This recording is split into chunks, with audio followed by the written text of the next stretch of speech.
Hello കൂട്ടുകാരെ, Eric മോൻ്റെ ആദ്യത്തെ തലമുടി വെട്ട്. ആദ്യമേ സന്തോഷമായിരുന്നു, പിന്നെ പേടിച്ച് കരഞ്ഞുപോയി. ആദ്യത്തെ തലമുടി വെട്ടാണ് കേട്ടോ. ഇപ്പം സന്തോഷിച്ചത് എന്താണെന്നുള്ള അത്ഭുതപ്പെട്ടിരിക്കുകയാണ് കേട്ടോ, അത്ഭുതപ്പെട്ടിരിക്കുകയാണ്. പിന്നീട് ചിരി വന്നു, ലാസ്റ്റ് കരച്ചിൽ വന്നു. ഇങ്ങനെ ആദ്യമായി മുടി വെട്ടുകയാണ്.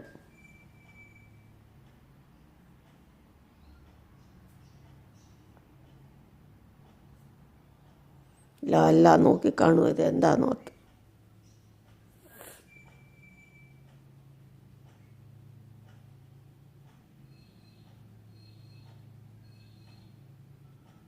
ലാസ്റ്റ് കരയാൻ പോവാണ്. പിന്നെ ചിരിച്ചു.